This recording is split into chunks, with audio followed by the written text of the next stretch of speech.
week six's interactive advanced concept presentation.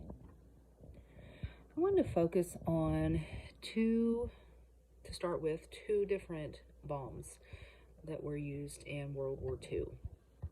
They're called Little Boy and Fat Man. Both of them used fission to work, but they still worked differently. Little Boy was a gun type and had a uranium core. It was uranium-235, while Fat Man used something called implosion, and it had a plutonium-239 core. So because of the different behaviors of these two different elements, these bombs had to be detonated differently. Fission in general occurs when neutrons are produced from the splitting of heavy nuclei of these radioactive isotopes. These neutrons collide with the nuclei and cause them to split. When this split happens, energy is released. So for both of these bombs, it's this release of energy that made them dangerous in the spread of these radioactive elements. But in the case of Fat Man that had the plutonium core, this bomb had to be packed with other explosives too. These other explosives had to be detonated first. When they were detonated, it caused a shock wave that allowed the plutonium's density and the pressure in bomb to be increased. So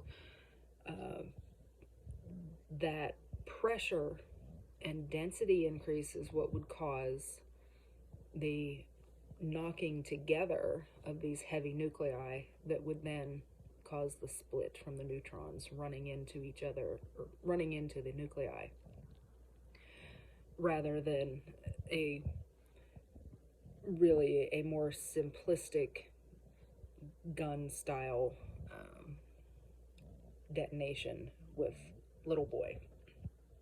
So in order for this plutonium bomb to really cause so much damage, it had to reach several critical masses. And when this occurs, it creates this chain reaction. The same thing happened with Little Boy and the uranium. As these nuclei continue to split, the neutrons then keep running into more and more nuclei, and it's a continuous reaction. Then those two types of bombs are both atomic bombs. It's also something called a hydrogen bomb that works a little differently.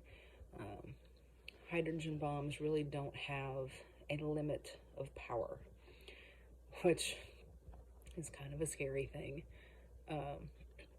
The reaction that occurs with a hydrogen bomb is really uncontrolled. It's kind of even more of a wild card bomb than the atomic bombs. So they also need very, very high temperatures for this to work. These high temperatures allow the helium that is created when these hydrogen nuclei collide. They are not splitting apart, they're combining. So we know that atoms or anything with the same charge, they're going to want to repel each other. They're not going to want to come together and combine. So it's the heat that allows enough kinetic energy for the positively charged nuclei to be able to overcome the repulsion force. So just like with fission, the energy is released when these nuclei come together. Just the difference is fission is the nuclei splitting apart, and fusion is when they are combining with each other.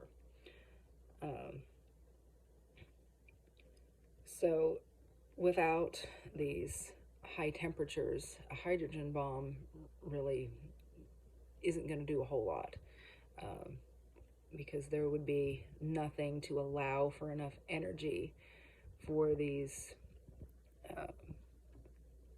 atoms and the nuclei with the same charges to come together.